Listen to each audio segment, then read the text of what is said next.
Love Joe. Okay, and we are live for week 3 of the Amateur Analyst podcast. This is the weekly AA meeting. I'm going to run through the line we got tonight. We're missing one guy, so I'm going to start us off and introduce yourself, Kyle. What's going on, guys? Kyle Meredith. Let's get this started. Killer. Sirio? Hey, I did better in my NCAA picks this week. You could have done worse. So. That is true. And Doobie. I am a Jets fan.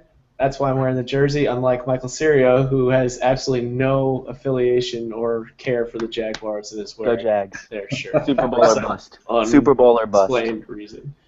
All right, we're missing Trevor tonight. He's a little under the weather, so he's being a little bit of a bitch and not showing up for this.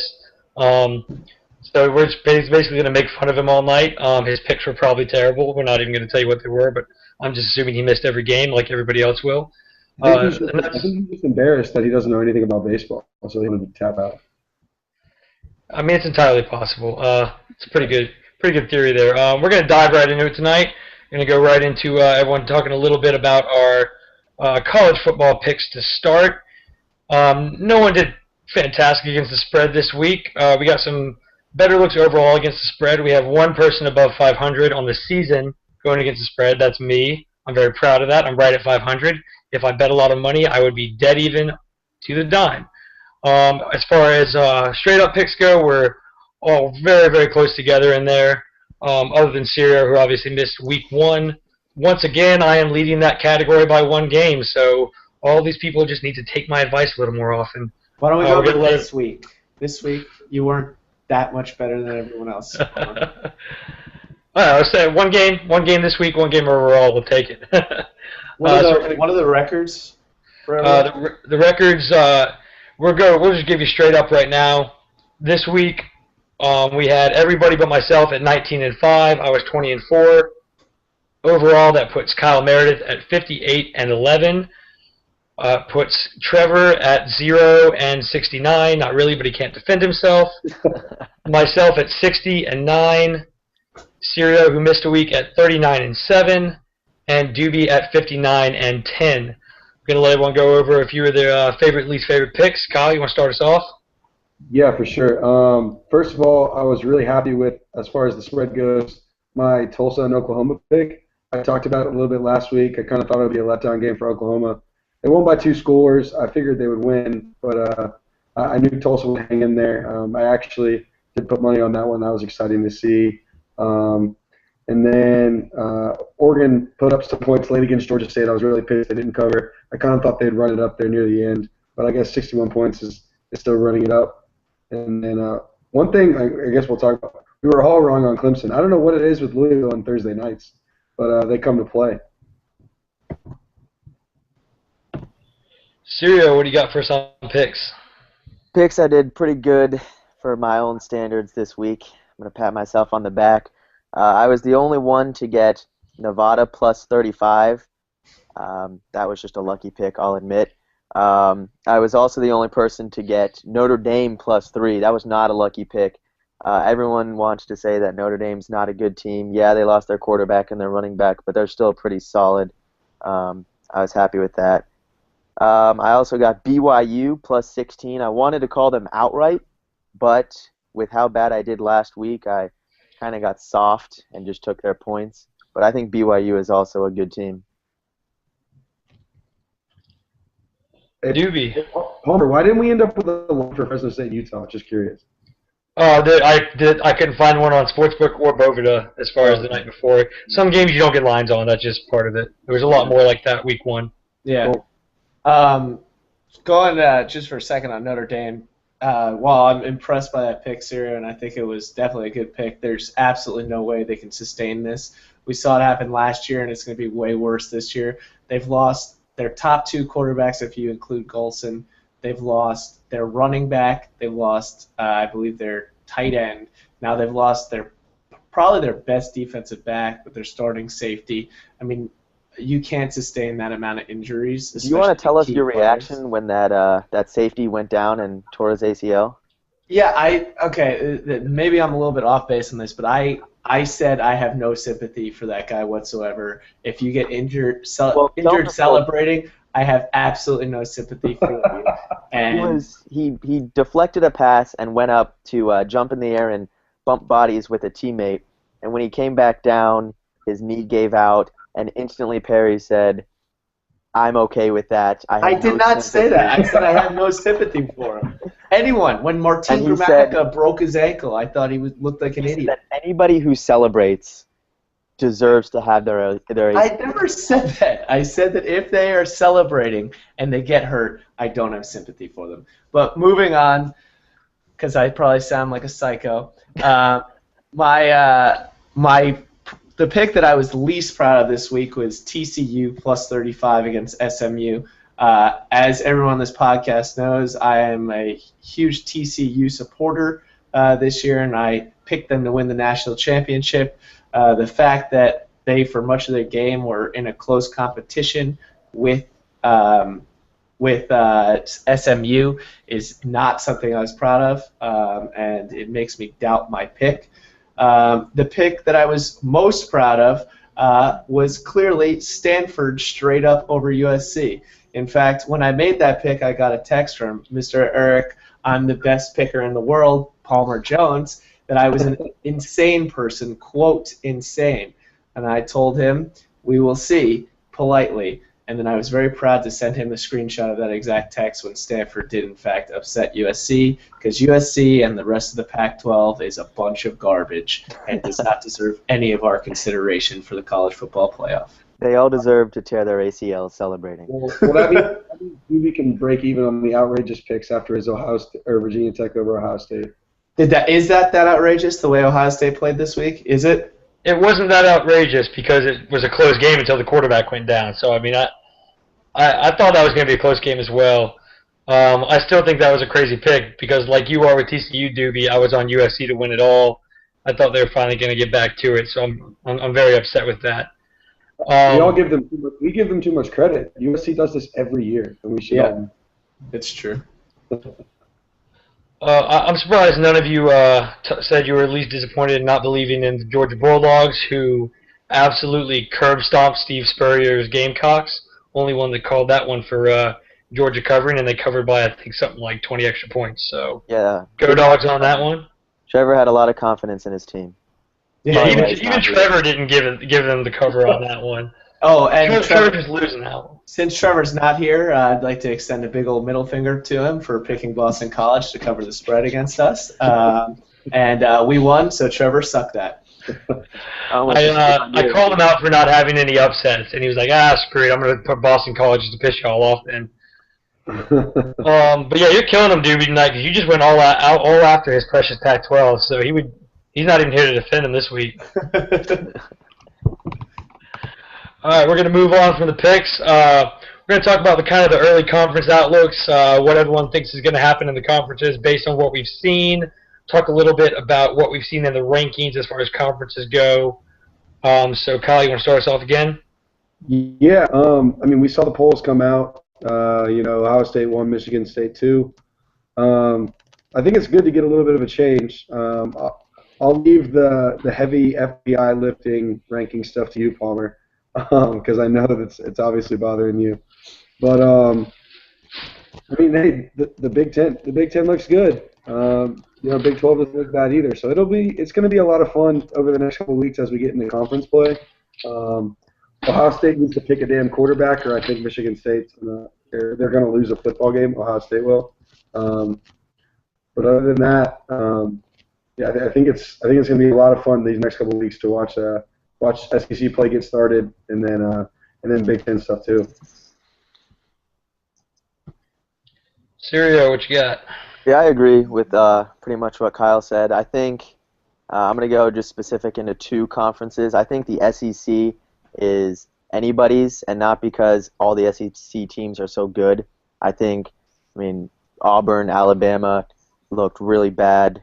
Georgia obviously looked good, but I still think they struggle. So I think that'll be an interesting couple of weeks where they start playing each other. The ACC, it's got to be the Noles, am I right? Perry. Yeah, I'll go into it in a second. I'll let you finish. No, that's it. I want to tee you up on this one. In and out, real quick. Yeah. I still believe that Florida State is going to win the ACC. I think that Clemson looked vulnerable, and my main point to that is the fact that not that they struggle with Louisville, because I think Louisville is a lot better than their 0-3 record. I think it's the fact that Deshaun Watson had to rush for 125 yards in order for them to win that game. If Deshaun Watson keeps running like that, I've been saying it all year, I don't want to make it sound like I'm hoping for this kid to get injured, but there's no way he can stay. It's like it was Clint Trickett when he was at Florida State. If he kept getting hit, you knew he was going down. I feel the same way about Deshaun Watson. Georgia Tech looked pretty awful. I don't think they even win the Coastal.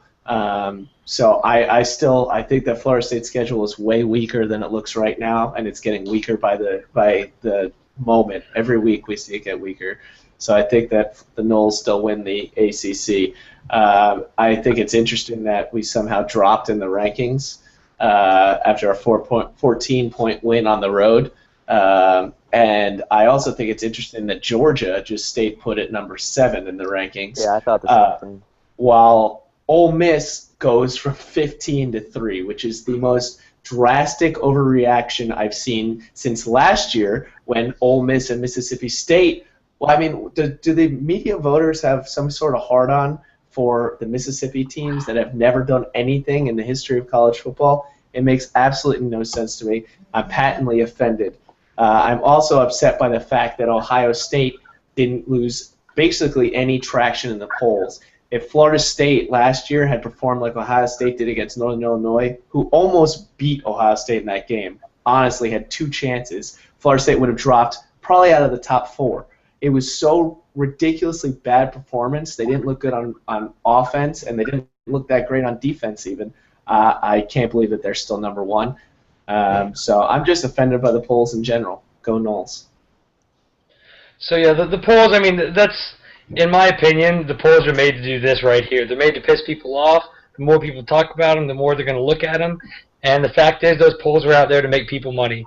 You know, and I got really upset at the whole ESPN FPI ranking, whatever the heck it is, that no one knows the formula but people at ESPN, which I understand. It's their formula. If they give it out to people, they make less money, blah, blah, blah.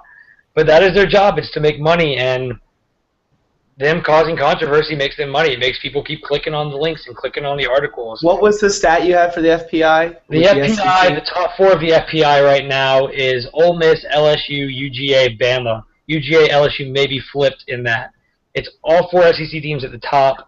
So I actually learned a little bit about this today on Twitter. David Hale, who's an ACC writer for ESPN, whose work I love, he actually kind of went to bat for the FPI a little bit, talking about not specifically the formulas, but kind of how it works, and about how they do use stuff like game control, and that it actually very similar mirrors Vegas's formulas for coming up with spreads.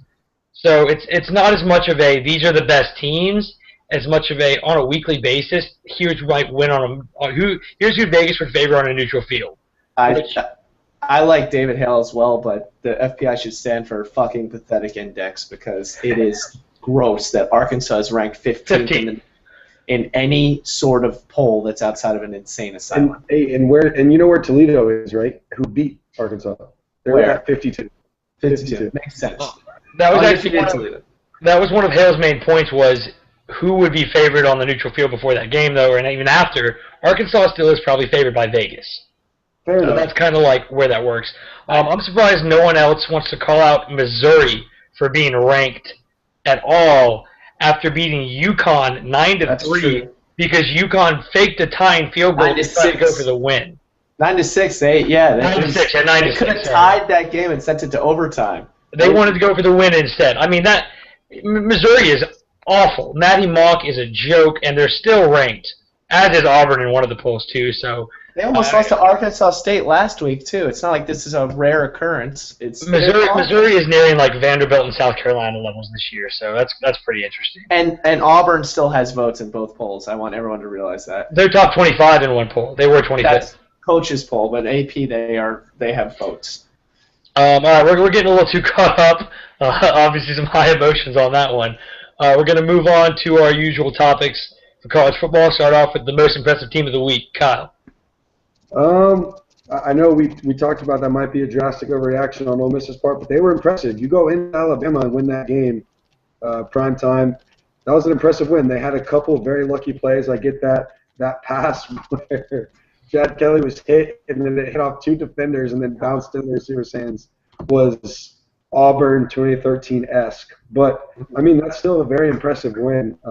So yeah, they're my most impressive team. Sirio, who did you like the most? I actually like Notre Dame. I'm going to have my rebuttal right now on what Perry Doobie said.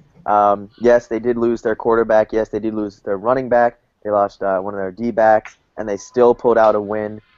Georgia Tech hasn't had much turnover since last year when they won the Coastal, if I believe I'm correct. That's true.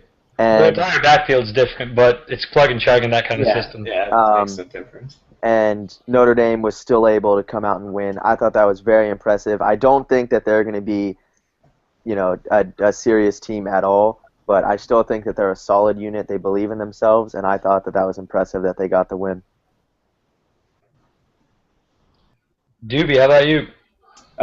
Definitely, it's got to be the Georgia Bulldogs. I mean, Grayson Lambert, whatever his name is, the cast-off from UVA, comes in and he sets the NCAA record, the FBS record for completion percentage for 20-plus attempts. Who did he beat? He beat Aaron Rodgers when he was at Cal. And then that running game, the backup looks like a Heisman candidate, let alone Nick Chubb. But I think Georgia, I predicted at the start of the season, I think they're going undefeated in the regular season. I was incredibly impressed. And I after that Vanderbilt game, was starting to be a little let down by them. That's why I picked South Carolina against the spread, because Spurrier always has something up his sleeve. But I think Georgia's that good of a team. And I think they're the one who should be number 3 in the country, not Ole Miss, who we have no idea what Bama is, and that game looked like a fluke game overall. So Georgia was certainly my most impressive team. All right, just some notes on those picks. Notre Dame, Doobie, you were talking about the losses earlier. You did not mention they also lost starting defensive tackle and a starting cornerback in the first week, on top of all the ones you mentioned. And then also for players out, when you're talking about Deshaun Watson, they'd already lost 6 different offensive linemen between the offseason and first week. They then lost who was originally their backup right tackle. This is Clemson? Clemson, yeah. They are now starting true freshmen at left and right tackle, and their starting center has 2 bum knees. So goodbye Deshaun Watson's help. Unfortunately, because he is actually a very high-quality quarterback. The throws he made in that game under pressure were very, very impressive. Absolutely. Sirio, on yours, this is a comment that I've seen in some places around. Notre Dame struggled a little bit against 2 lesser teams in the first 2 weeks. How much of their offseason do you think they did? Against Texas? They destroyed Texas. I forgot. Well, it's Texas. I don't count them as a team. Thank you for the correction. Virginia, how much, though, do you think in the offseason they were preparing for the option? Because if you watch that game, they were all over every single option play. They knew exactly how to attack it. They had 2 guys there to stop every angle. It's like they knew exactly what was coming in that game. With that, it's week 3. Every team is going to prepare for the option that plays Georgia Tech, and they still get run over. FSU. Hold on, Perry. FSU had 2 weeks in the ACC championship game last year. One of the best defenses in the nation. Well, that's not true. In my heart, it is. And they still got completely ran over. The triple option is a very tricky defense. I just think that they're a stout squad. They're organized. They believe in each other. They're not trying to go out and make, a play by themselves. I think they're the real deal. Well, no, I don't. But I think they're a good team. My only comment on Notre Dame is that if anybody can figure out a way to shut down Will Fuller, I think they're in trouble. Yeah. Yeah.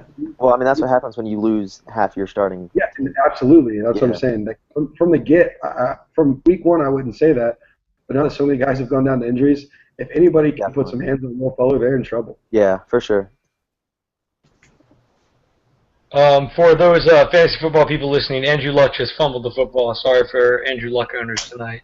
Palmer, didn't we talk about this? Oh, yeah. Doobie's watching on delay, and I forgot. Or did I just do it to bother him? I might have just done it to piss him off. Who knows? There's the fumble. Never could have guessed that one. So we're going to move into most disappointing team of the week now. Kyle. You kind of stole my thunder earlier. Missouri was awful. I'll talk about Matty Mock here in a little bit on our next section.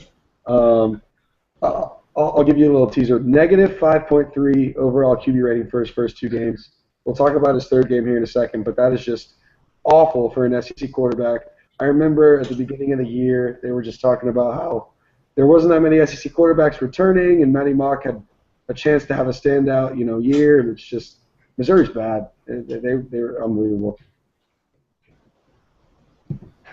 Sirio, who pissed you off this week the most? I was watching this game with my dear friend Perry Doobie, and I don't have the number in front of me, but if he is correct, Miami blew a 23-point lead against Nebraska, and then they ended up winning in overtime on a field goal that almost missed, and then the players proceeded to storm the field and celebrate. So not only their in-game performance was just absolutely abysmal, but then also them storming the field, whatever you want to call it, after they won by a field goal. That was also disappointing. Go Noles. Yeah, and Miami was up 23 with 8 minutes left in the game. Yes, they were.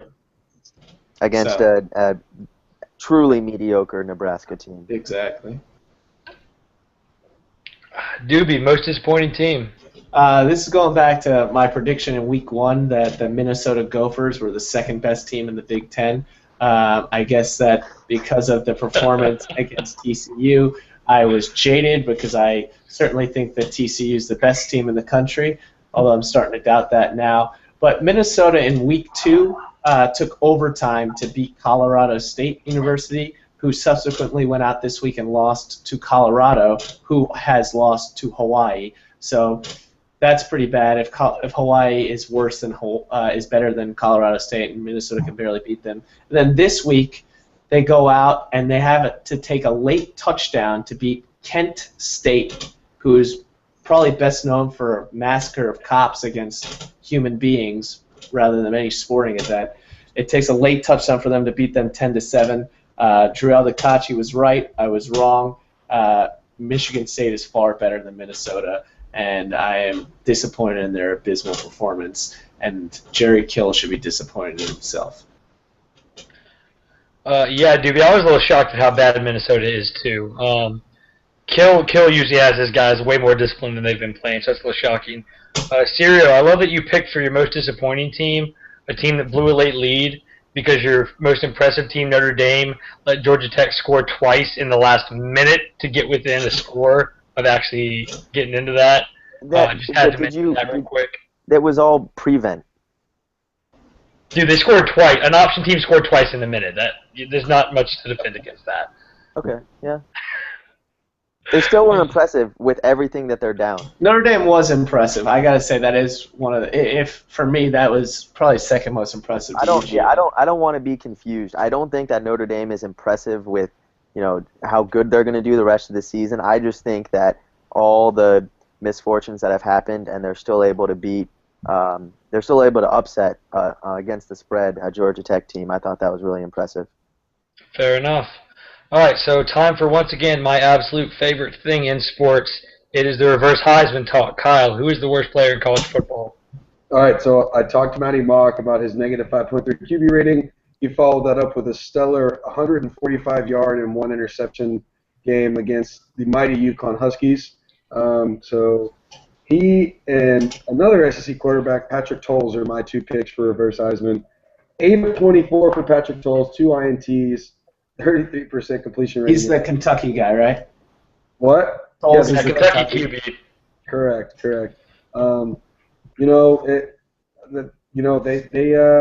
both really bad. I thought that Tolles was going to be a little bit better. Yet again, another SEC returning quarterback, just really, really, really subpar. All right, Sirio, what kicker do you have for us this week? Well, I didn't pick a kicker this week because I got made fun of, even though he truly is the worst player in all of college football. I went the complete opposite of the spectrum, and I went mainstream for sure. Cardell Jones was terrible. Sorry, Doobie. I don't really need to speak too much on it. We all know what happened. He was absolutely terrible. He got lifted, started the second half for T.J. Barrett, and he's by far my reverse Heisman, aside from the Alabama kicker Griffin. Well, since Sirio stole my reverse Heisman that I actually prepped for and have things to say about, which I'll go ahead and say right now, because I didn't decide this 2 minutes before we started the podcast. That's true. For those listeners in our pre-live broadcast, Sirio came on and said he just had no clue who he was taking, and we berated him saying he had to pick somebody really quick. And so he just was like, oh, screw it, I know it, I'm just going to pick somebody. Well, I prepared for this one. Cardell Jones was god-awful. He had only 2 more completions, I believe, than interceptions, or 1 more, actually.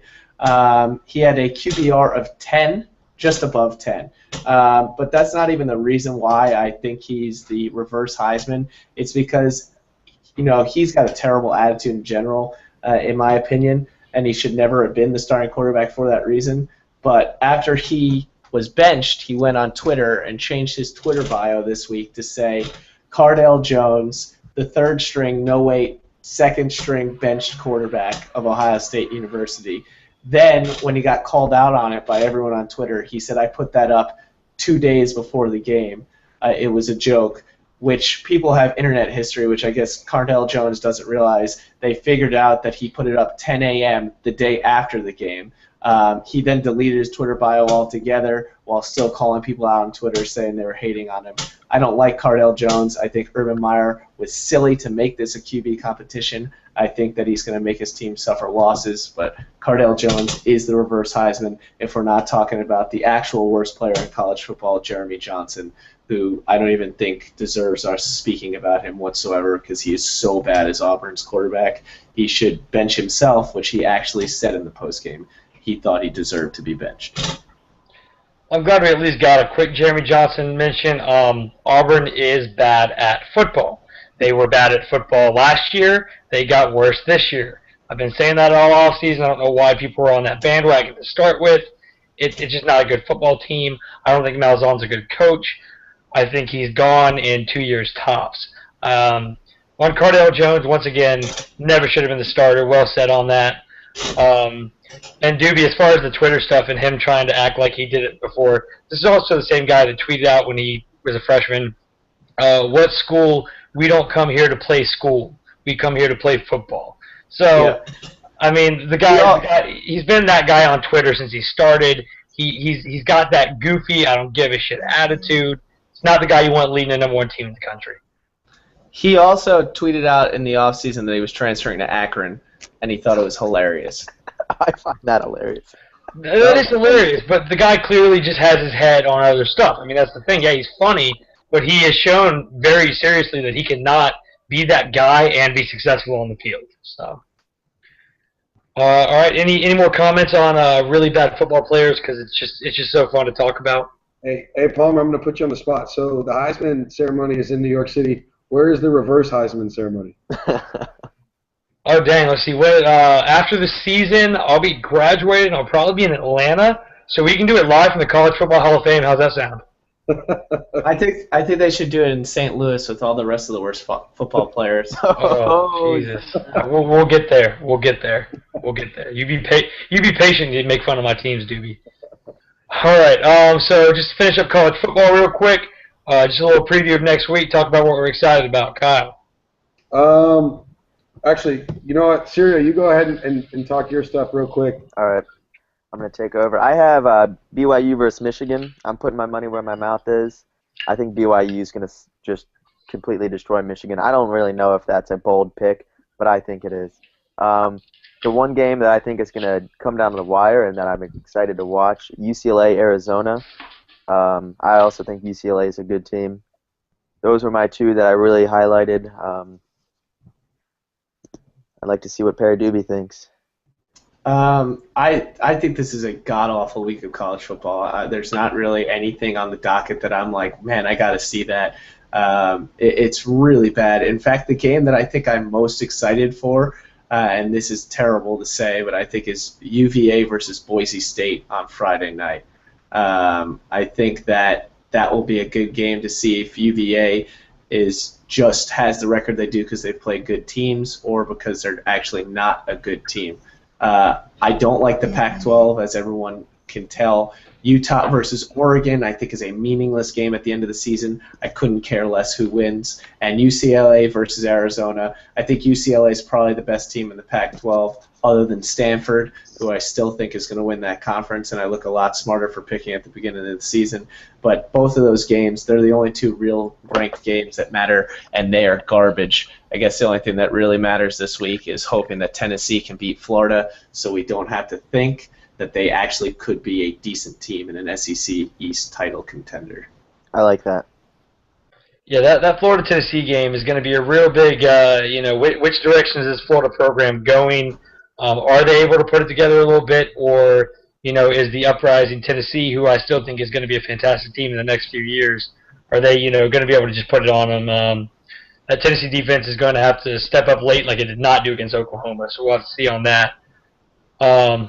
Doobie, if Stanford wins the Pac-12, I'm just never going to talk about the Pac-12 ever again. I'm going to let you do all my Pac-12 conversation for the rest of my life for me. I was about to go to Kyle to get his preview of next week, but this is Kyle's screen. Yep, he's gone. So he's just going to get skipped on that part. We're going to move right into NFL. So we're going to go over, like we did with college, very quickly over our picks. Sirio, start us off. All right, the individual – I'm sorry, no. The picks that I made that I was really happy about was New England. I said that New England was a good team. Perry and I got into a discussion that he thought Buffalo was going to win the division. I politely laughed under my breath, and then he realized what a silly head he is. Who has a train going through their... That's me. That train goes by every single night at 10 p.m. Okay. It's super loud. All right, Sirio, continue. Okay. I really didn't have a good week in the NFL, so I'm not really going to beat myself while I'm down. Green Bay won, so I'll be happy about that. All right, Doobie, what you got? I am most proud of the Washington Redskins defeating the St. Louis Rams. I thought that week one was a fluke. You didn't pick Washington to win. Easy now. I didn't pick them to win, but I did pick them against the spread. I was the only person who picked Washington +4. So I am very proud of that pick. I should have had the balls to pick them straight up, but either way, St. Louis should be ashamed for letting that dumpster fire stay within any sort of points, let alone beat their brains in like they did. The pick that I am least proud of, Sirio teased it. I picked the Bills to go to the Super Bowl this year, and although they did mount a little bit of a comeback at the end and actually put themselves in a position to tie that game, I was still pretty upset with the way that they performed. I'm not ruling out the possibility that they could still win that division, but with the way Tom Brady looks, it's going to be really difficult, so I was real disappointed in Buffalo. There were a lot of really disappointing games this week, I felt like. New Orleans, I have always heard that they play well, or they play better on turf. So I think everybody except Palmer had New Orleans. I am surprised, even though I think Jameis is going to do well, I'm surprised he was able to beat the Saints. Another game that I was pretty shocked about was Jacksonville beating Miami. I had Miami making a deep playoff push, so I'm pretty amazed that Jacksonville was able to pull it out. It was a pretty sloppy game overall. I watched most of it. Miami had some chances and they blew it. Jacksonville stuck around, and that's why I'm wearing my Jacks tee, because Super Bowl or bust this year. Sorry for the typing people. We're trying to get Kyle back in. Sorry this has happened 2 weeks in a row. We are not going to do what we did last week and switch to a new one. We're just going to hope he gets back. If he doesn't, he does not get to talk about baseball, which sucks for him. Oh, he's back. And he's back. Okay, Kyle, talk about your NFL picks. Okay, I really wish I would have continued to be a homer and gone with the Bucks because they made Drew Brees look pedestrian at best. and Jameis had a good day, good bounce back. Mariota fumbling 3 times. He didn't lose all 3, but that was another interesting thing of them over Cleveland. Cleveland absolutely beat Mariota up in the Titans. And then the one that I was most disappointed in, I can't believe that I actually thought the Dolphins were okay. Bortles tore them up. Allen Robinson had a great day. Should have stuck with the Jags. Going back to the Mariota thing, I was thinking about this weekend. I feel guilty as FSU fans. I constantly cheer against Mariota, and I think he's a great guy. There's no reason why I should dislike Mariota, but I'm always hoping for the worst performance in the world to come out of him just because he dominates Jameis Winston the way he has. And I feel guilty about that, and I needed to get that off my chest. Well, it's funny you say that because Sirio was talking the other day, like we have no reason, but we love to watch Oregon just get beat up. Oh, yeah, it's the best. Watching Oregon lose, and there's no rivalry there, there's no nothing, but just absolutely, I love lose. I do have a reason for that because I went to the Oregon-Stanford game 2 years ago and the Oregon-Cal game this year, and I wore Florida State stuff at both, and those were the meanest fans I've ever. Granted, I definitely was a little bit out of line putting a Florida State jersey on 3,000 miles away when it did not matter whatsoever, but they were just terrible to me. They were the meanest fans I've ever encountered. Yeah, Doobie, I'm actually a big believer in yelling at anybody at a football game who has a jersey of a team that's not involved in that game, so I don't blame them at all. Yelling is different than trying to fist fight and ripping up your signs and surrounding you in a huddle of little midget. Were you cheering when they were celebrating to have them tear their ACL? I did not say anything. I was just sitting there. I wasn't even cheering against Oregon. I was just sitting there, minding my own business.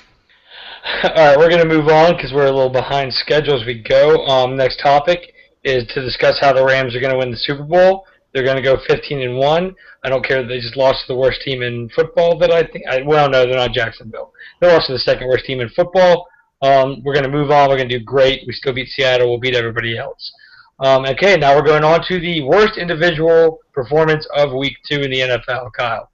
I talked about a second ago. I thought just the way that Mariota tore up Tennessee, and then the way Tennessee tore up the Bucs defense, and then Drew Brees looked awful was just sad.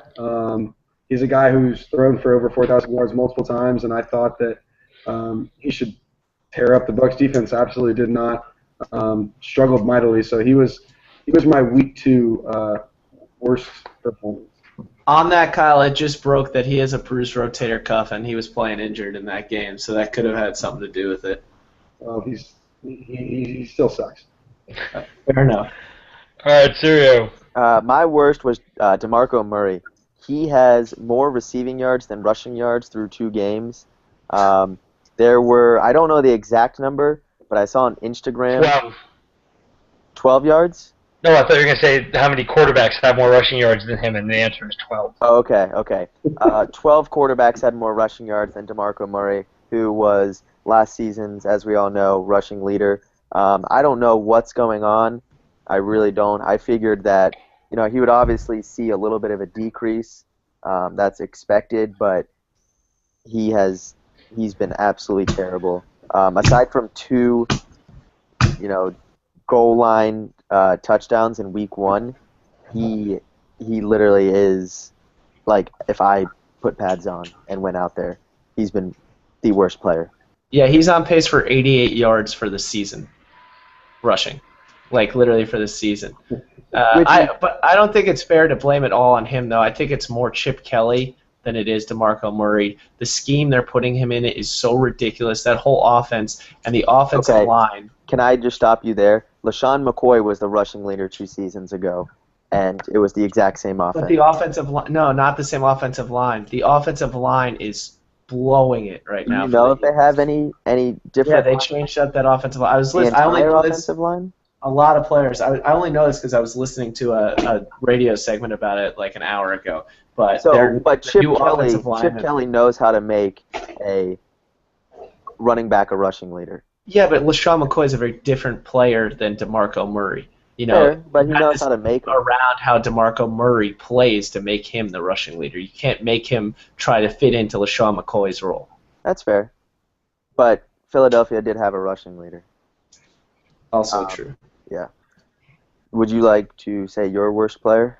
Or did I... Yes, I shall say that. My most disappointing player is Ndamukong Suh.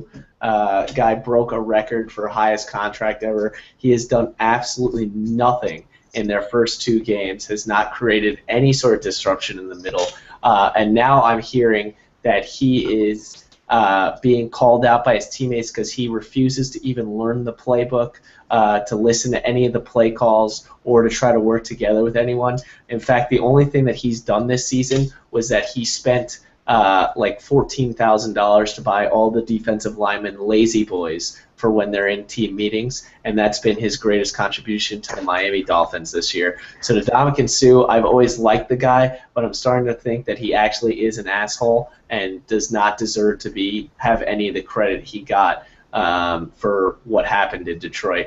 I'm starting to really dislike him. He needs to pick his game up, or he's going to be one of the, well, he already is, but he's going to be the most hated player in the NFL. Ndamukong Suh's attitude is causing problems. This is how surprised I am. Okay, moving on to the next topic. We're going to go to the best individual performance of the week in the NFL. Kyle, what you got? My best performance was, I talked earlier, Allen Robinson and Odell Beckham. 2 big receiving games from both of them. Allen Robinson scored twice. I think he had 163 yards. Odell Beckham, I think, had 12 catches for 146. Those are my 2 big ones. I didn't want to say Tom Brady because I hate him, but he had a good week too. My best performer is going to be a really big homer pick. For those that don't know, I am a huge Packers fan. I own stock in the team. So my best performer is going to be Jerome Elliott. He is the defensive lineman who intercepted the Russell Wilson screen pass, and then the very next Seattle drive forced a fumble on Marshawn Lynch, pretty much sealing the game. That game was, without a doubt, had playoff implications on it. And for him to do what he did in the last, I believe, 8 minutes of the game, sealing the Green Bay victory, was the best performance because of the implications that it had for both teams. Green Bay starting 2-0. The last 3 seasons, they've started 1-2, and they've still gone deep in the playoffs. So now they're starting 2-0, and Seattle is starting 0-2, which is great because I hate Seattle. All right, Doobie. My most impressive player is Johnny Manziel. I've never been a guy who's hated Johnny Manziel, but I've never thought he could succeed in the NFL. The way he looked against the Tennessee Titans, especially the way that they made Jameis look, I was extremely impressed. He didn't throw the ball all that much, but he was 8 of 15 for 172 yards and 2 touchdowns. He didn't even run the ball that much and still led that team to a 2-touchdown win. His QB rating in that game was 134. He's looking like he can actually be that guy. He was making some vintage Johnny Manziel plays through the air and not on the ground, which I think is very encouraging. And if Manziel can keep doing that out there, he's going to prove us all wrong and actually be worthy of a 22nd overall pick. I just want to piggyback that really quick. I saw a stat today. You guys all know Travis Benjamin? Not Travis Benjamin. Yeah. Who's the wide receiver / kick returner that was at Miami? That is Travis Benjamin. Oh, it is Travis Benjamin? Yeah. He has 6 catches on the season. 3 of those are for touchdowns, and he has, I want to say it's 250 yards receiving. So he's just literally, I guess, untouchable. I just thought that was amazing, his touchdown to reception ratio. A little surprised no one gave it to old man Larry Fitzgerald throwing the clock back this weekend and having a 3-touchdown performance and a big win. That was crazy to me. Thank God the guy I'm playing fantasy put him on the bench. Ouch, that's a rough one. I did the same thing with your boy Robinson in Jacksonville, though. I actually dropped him that morning. So maybe a little worse. So we had a few more NFL topics. We've gone a little long. None of them are really time sensitive. We're going to skip them. I promised the people some MLB heavy talk. I know all three of these guys are very excited for that. I don't think they'll be mad that we're going to move right on into the MLB talk. It is September 21st. It is very close to October. It is almost postseason baseball. It is the most exciting part of baseball, in my opinion, these last few weeks. Although this year is not quite as much drama maybe as other years, but some interesting stuff going on in both divisions. We're going to talk about our postseason predictions all the way to the World Series champions. We're going to talk about individual awards. We're going to get into this. I know these guys are excited. It's going to be a lot of baseball going on through probably the next 3, 4, 5 podcasts, so be ready for it. Just to start us off, go Angels, even though we're getting our butts kicked tonight in a very important game. But anyway, Kyle, you want to start us off? We're going to start regular season. Doobie, what you got? Can I just say that the fact that you think that the Angels still stand a chance to make the playoffs is almost more delusional than thinking that the St. Louis Rams are going to win the Super Bowl. This is not an important game. The Angels are out of it, buddy. I'm sorry. Gotta love the homer picks. Kyle, we're going to start regular season. What was your favorite story from the regular season this year? I got to say, watching the Astros all of a sudden compete after their just dismal last 2 or 3 years. I mean, Keuchel kind of came out of nowhere. Carlos Correa has come and just absolutely torn it up. Evan Gattis has turned out to be a good addition. I remember the beginning of the year, all the analysts were really concerned that they were going to strike out too much. Truth is, they do strike out too much, but they figure out ways to win. I have to say the Astros for sure. Sirio, how about you? What I really liked seeing was the Cubs. Ever since Joe Madden got to the team, I knew that they were going to be a special team, but I didn't realize they were going to do this well. They have my guy, Jake Arrieta, who I have winning the Cy Young, who is a pretty big surprise, and just the way that the whole team, as young as it is, Chris Bryant, Jorge Soler, Javi Baez, even Rizzo's under 25, the youth that they have and just how mature they're handling every game and everything that they've been able to do has really been fun to watch. And that's saying that as a Brewers fan. Starlin Castro and Rizzo are the old guys on that team. How crazy is that? Yeah, exactly. All right, Doobie. My guy my story is actually an individual player. It's Scott Kazmir. I think this guy has been an incredible story. As recently as 3 years ago, he was as 4 years ago, I believe, he was playing independent ball because after his stint with the Rays, he moved on to another team, couldn't cut it, was out of the league completely, was a nobody. Then Billy Beane, this is my homer and me as an A's fan, Billy Beane, decided to take a risk on him after he had one good season with the Cleveland Indians, paid him pretty decent money, and now the guy goes from playing independent ball to being one of the major players that was moved at the trade deadline from the A's to the Astros. He's got a sub-3 ERA for the year. He's going to be on a playoff team with the chance to make an impact for a World Series run, although I don't think they'll make it there. He's going to have that chance. And I just think that it's really good to see a veteran like that rebound from going nowhere to going somewhere. I also think it's pretty interesting. My second thing real quick, Pat Venditti, the switch pitcher for the Oakland Athletics. The fact that a guy can throw with both arms and actually throw strikes and be competent is pretty unbelievable, and I think that's one of the craziest things I've ever seen in sports. Have you seen how the A's skipper motions that he wants him coming out of the pen? No, I haven't. It's a video, and he just shoots the guns, Shooter McGavin style. It's great. That's pretty good. That's awesome. Good. That's awesome. All right, we're going to move in now. We're going to go through our division wildcard picks. Everyone's going to talk about who they think is going to make it into the playoffs. So, Kyle, you want to start us off again? We'll go real quick through it. I got the Blue Jays in the East. I think they'll withstand the Yankees. I got the Rangers winning the West. I like the Astros. Like I said, they're my story of the year. But I like Cole Hamels. I like Prince Fielder. I think they figure out a way to win that division. Central and AL, the Royals, my two wild cards, the Yankees is the wild card one, and then the Stros taking the second one. In the NL, the Mets win in the East. I got the Dodgers out of the West.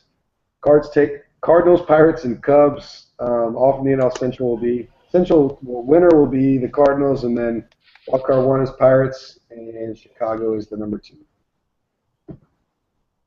Serio.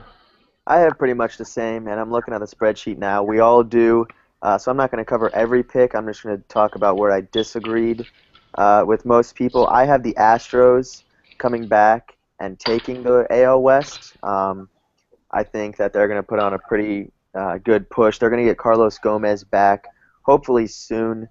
He's just on the brink of getting back. I think the Rangers have kind of, hit their peak, and then they're going to regress just a little bit. My other wild card team is obviously the Yankees. They're the wild card one. In the NL, I have just the normal picks. I have the Pirates being the wild card one and the Cubs being the wild card two. I really think that wild card game is going to be the most viewed game in wild card history. It's going to be absolutely crazy. Doobie, you want to run through the picks? Yeah, I won't say too much. I think me and Ciro actually have the exact same on this. But Toronto, I think they will withstand. They just they look like they're going to beat the Yankees tonight, which should basically seal it up for them, barring some sort of epic collapse. I agree completely with you, Ciro. I think that Texas is the weakest team that will make the playoffs in either side. I think they're the epitome, the equivalent of oatmeal. I don't really like them, and I don't think they stand anything of a chance, and I think they'll fall apart here towards the end of the season. I think that Houston's a more dynamic team with a better pitching staff, because once you get past Cole Hamels, Texas Rangers don't have much that doesn't belong in the minor leagues. But then in the NL, I've got the exact same thing. It's pretty much set in stone. There's no way this is changing. Not even worth discussing. Mets, Dodgers, Cardinals, Pirates, and Cubs. So I was hoping I could give a big FU to Doobie, especially because I was hoping the Angels would beat the darn Astros tonight. They're losing 5-1 late. They're probably not going to beat the Astros tonight. And I could say, look at what they're doing against the Astros. They're going to come back. They play the Astros and the Rangers to close the season out. They play his beloved A's as well. This kind of goes with a pick of mine later, but I was hoping they would pull back and get a wild card. But even if they do, I'd have to put them in the same category that Doobie just put the Rangers and say they'd be the worst team actually in the playoffs. But I still have faith they'll make that wild card game at least for me. So everyone has said their picks for who's going to make it to the playoffs. So now we're going to run through how people think those games are going to go once we get into the playoffs, all the way through the Super Bowl champions. Super Bowl! Hey! I'm watching football over here. My mind's crazy. All the way through the World Series. So, Kyle, who do you think's going to win? First of all, go real quick, run through the wild card. Who do you think's coming out of the wild card game? All right, so I've got in the AL, I've got the Yankees beating the Astros in that one-game playoff. I think Tanaka versus Keuchel, as much as I do love Keuchel, I think Tanaka would shove in that one, and Alex Rodriguez would have a big knock, as he typically does in wild card, and then when you actually get into series, he sucks. And then in the NL, I think that Jung Ho Kong going down is bigger than people think. So I've got the Cubs taking that game over the Pirates. But I agree with Ciro. That's going to be a crazy game, a lot of fun to watch. So my picks, I have the Yankees over the Rangers. I think that Tanaka is going to outduel Hamels. I really think Hamels is on a decline, even though I have no evidence to support that. Like Kyle said, A-Rod, he was going to be my guy I wanted to talk about. He's good for about 1 or 2 games, but I think when you get into a series, he starts to diminish. In the AL, I have the Pirates over the Cubs. I think Garrett Cole is a stud. I also think that the Pirates being in the wild card game, this will be their 3rd consecutive year. You can't discount being in that situation, understanding, if you go down early, you still can come back because the Pirates were up. I don't know the exact score, but I want to say it was 3-0 or 3-1 last year to San Fran, and they ended up losing. So I think that the Pirates, just from a strict, being there, knowing what to do, they're going to be moving on. Doobie. I've got the Yankees over the Rangers. I think I explained that well enough in my last take there about the Texas Rangers and oatmeal, which will probably not make sense to anyone besides my own brain. But the Yankees, I think if they had Mark Teixeira, would actually be a title contender. That being said, I think that even without him, they're good enough to get past the Rangers. I've got Pittsburgh over Chicago. I think both of these teams are very, very good teams, and I'm impressed by both of them. I think both are World Series titles contenders. However, what I think will happen is I think Chicago will start John Lester, and I think Lester will disappoint just like he did for the Oakland Athletics last year. Even if they don't start John Lester and start Arrieta in that wild card game, I don't think they have what it takes. I think they're going to have a lot of young guys who get a little bit too caught up in the moment, get nervous, and can't perform the way that they should. Yep. So I definitely, like Ciro said, I think that 3 years experience for the Pirates is massive. I think they finally do it this year, and they're moving on. All right, so on that, we got Kyle as the only one that thinks the Cubs actually make it into the playoffs, and by that I don't count that wild card game as the playoffs yet. We'll get to that later. Kyle, you want to move us into the real playoffs? Yeah. So in our ALCS or ALDS, I'm sorry, Royals over the Yankees. I like the Royals. I think Yordano Ventura has turned it around from his struggles from a month and a half ago. I really like their staff. I think they're going to be just fine. I don't want to put a number on it, but I think they'll handle New York. And then I've got Toronto over Texas. Pretty self-explanatory. I like just the way they played over the last couple of months since the trade deadline. Don't see any problem with them getting to the ALCS. NL stuff. Cardinals over the Cubs. Love the Cardinals. Shockingly, they're not on a lot of people's radars. This might be their best team statistically, even though they've obviously been in the thick of things for the past 5 or 6 years.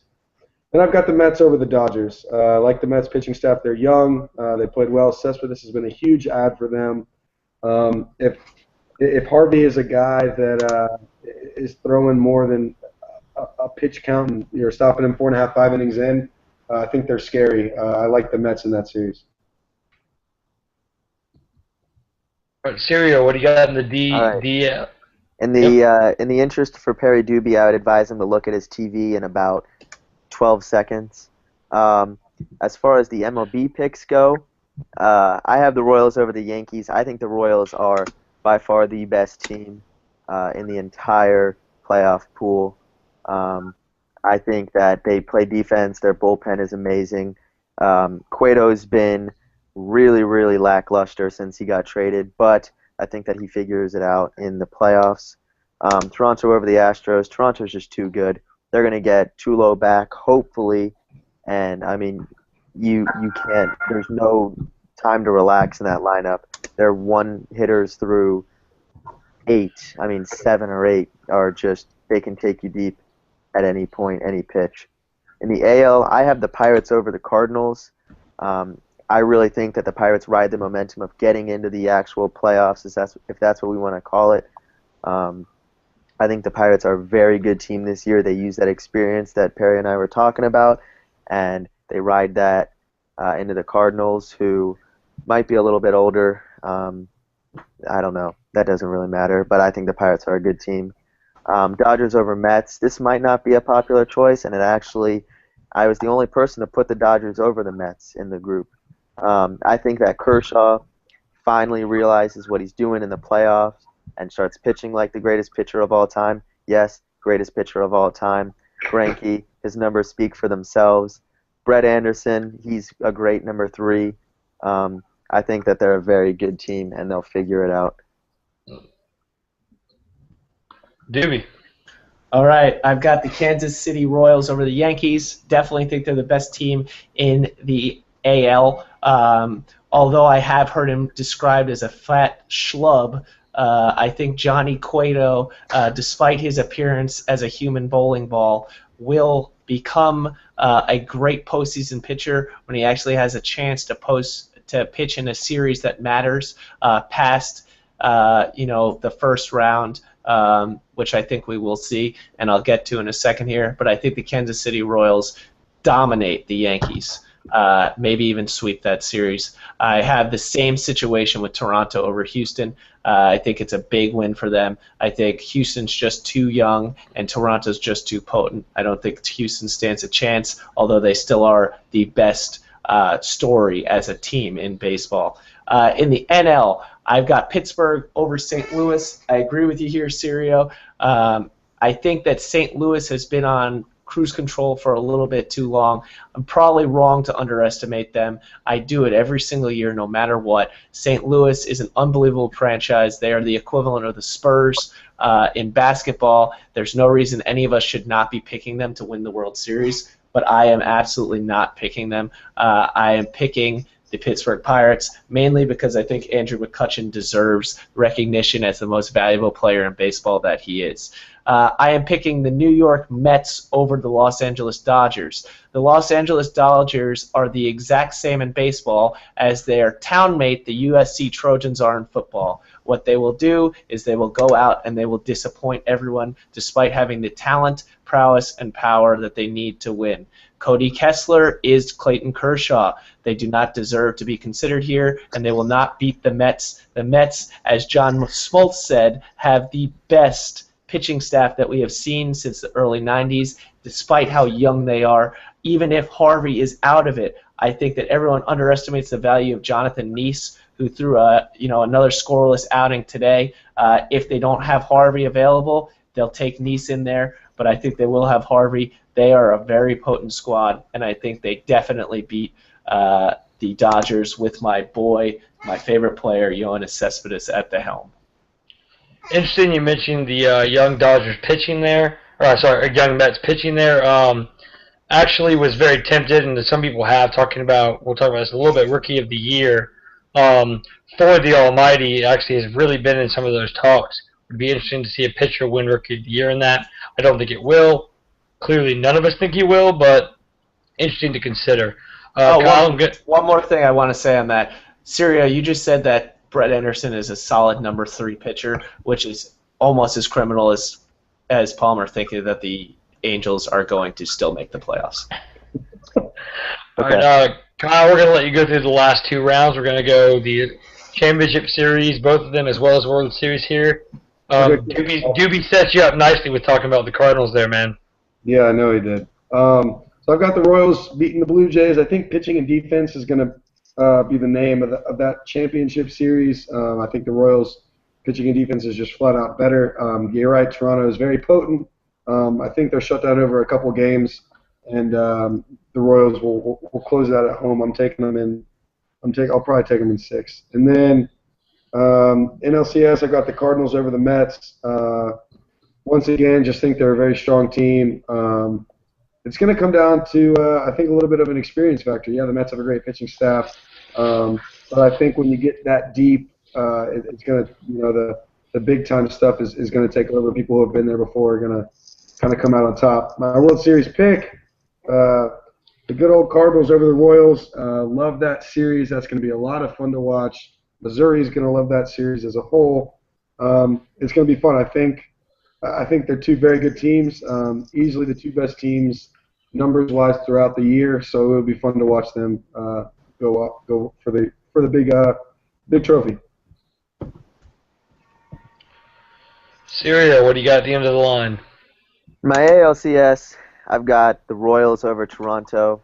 Like Kyle said, you can't hit what you can't touch. The Royals are just too filthy, especially their back end bullpen. They're absolutely untouchable. In the NLCS, I've got the Pirates over the Dodgers. I'm big on the Pirates this year. I think that they finally figure it out. They also have a very, very underrated bullpen, and as we saw last year, having a good bullpen can only do good things for you. That's when Madison Bumgarner pitched 6 innings of shutout baseball in Game 7 to get the save. Game 7. And then my World Series, I have the Pirates over the Royals in 7 games. Like I said, I'm big on the Pirates. I think this is the year they make it. I know Perry's going to want to talk on Andrew McCutchen, so I won't. But I think that they have the team. They've had it for a while, and this is the year that their luck goes their way. Doobie.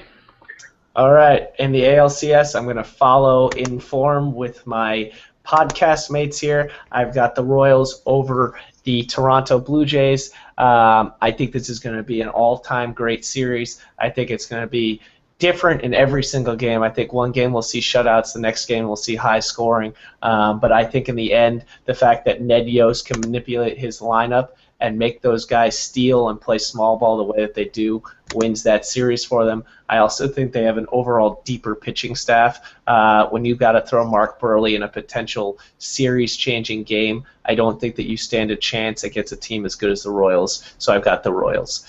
In the NLCS, I've got the Pittsburgh Pirates in another series that I think is going to be fantastic, but I think in the opposite way. I think that the Mets pitching staff is so filthy that they're going to keep this low scoring in all of the games. However, I think that this team is prone to go on offensive droughts, and this is when it happens. I think that they're going to struggle throughout the entire series.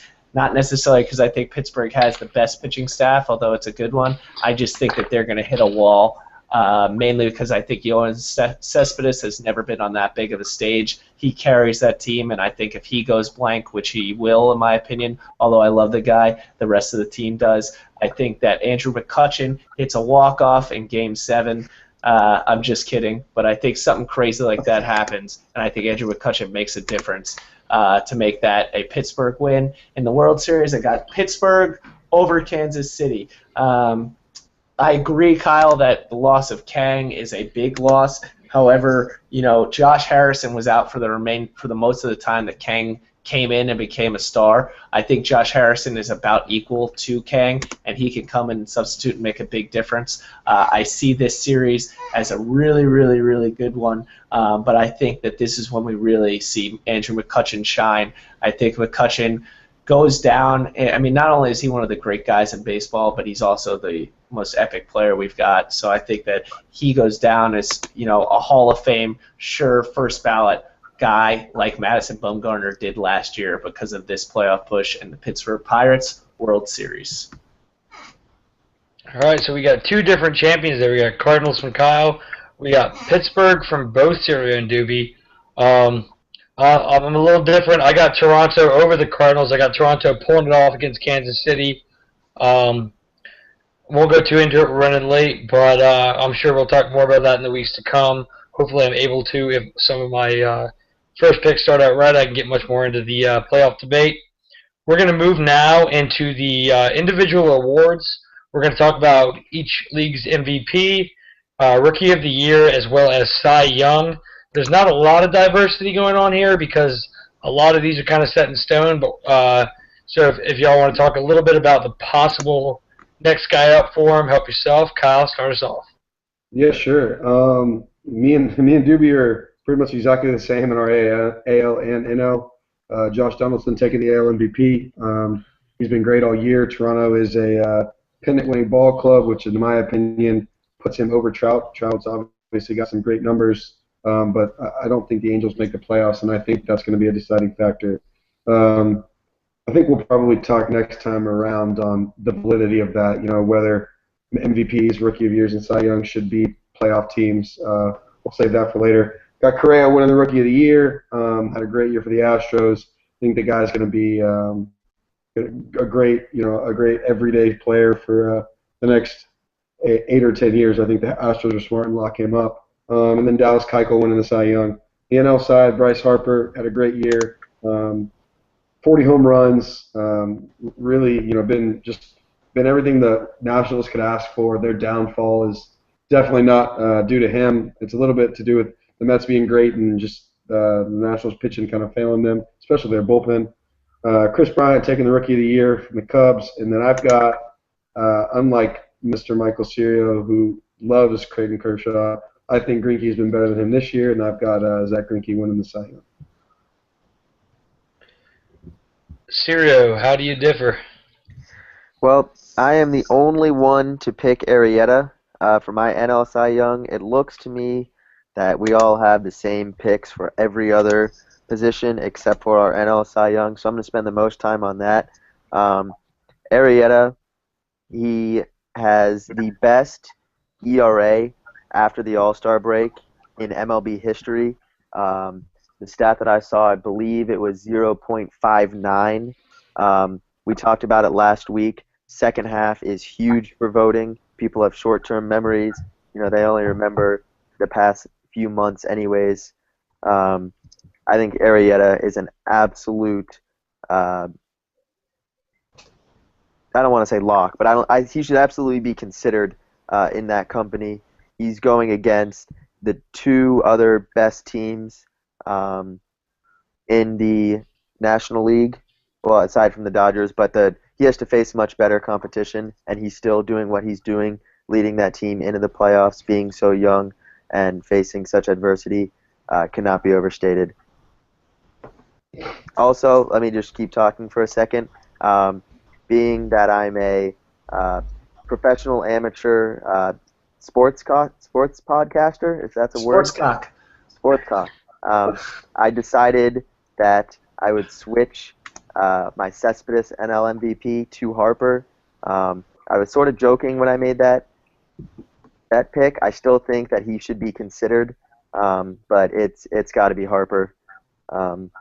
If Cespedes had a full season, then I think I have a case, especially with the Mets making the playoffs, but Harper's in it. All right, Doobie, run us through your award candidates. I'm not going to take any time up with this, really. I've got the exact same as Kyle. I'm going to be very happy to see Josh Donaldson win that award. He's one of the hardest workers in the MLB, an amazing hitter, an amazing fielder. He deserves it, and I'm going to be happy to see that. But I'll also cry tears that we let him go from Oakland because Billy Beane got into a personal feud with him. Then the only thing else I'll say is, I've got the same as Kyle, like I said. Keuchel, I think, will win the AL MVP. There's probably a couple of guys that deserve it more than him, but they aren't on contending teams, which we saw that buck of the trend with Kluber winning it last year. But this year I don't think it happens. But Chris Archer in Tampa has been incredible, and so is Sonny Gray in Oakland. That's not just me saying that because I'm an A's fan. If he wasn't on the worst team in baseball, they would be considering him as a top 3 potential candidate, but because he is, no one's even talking about him. Sonny Gray's had an incredible year. Those two young guys, I think, are very impressive, and I think both of them will win Cy Youngs at some point in their career before it's over. I'm going to jump on that Archer comment. I would love to see him on a contender because he's an exciting pitcher. He's fun to watch. He strikes out he strikes out the best hitters he faces on a regular basis. I think he's a guy to watch for the future, and considering that he's on a Florida team and all the Florida teams are the same, they'll probably trade him to a contender at some point soon. So I'm excited for that. Sonny Gray and Chris Archer both look like they're 15 years old, which is pretty cool. Baby faces, you're right. The only place I really differed, my AL MVP is kind of contingent on the Angels hitting the tear, which they are failing me tonight. They still have a chance. They have a lot more games against contending teams. If they pull it off, I think and I don't know, I'd like to hear y'all's opinion on this, if the Angels hit a hot streak and make the playoffs, and it's mostly because of Trout hits a big hot streak, do you think he's got it over Donaldson, or do you think Donaldson still has it right out? No, absolutely. If the Angels make the playoffs, Trout's going to win it. Perry has a greater chance of starting to like oatmeal than the Los Angeles Angels making the playoffs. Yeah, it's not even worth talking about, Palmer. That wasn't my question. It was a hypothetical. It's an if. Hypothetically, if the Angels made the greatest comeback since the Oakland A's made that comeback back in 2011, yes, he would absolutely win it. But it's 2.5 games, Doobie. We're only 2.5 back. 2.5. No way. Not with the schedule you have. All right. Well, that concludes our award talk. We had a few more conversations. They aren't time sensitive. We're at an hour 15 minutes for the podcast. We're going to go ahead and cut it for the night. We're going to hit this stuff next week, as we did with NFL. So look forward to that.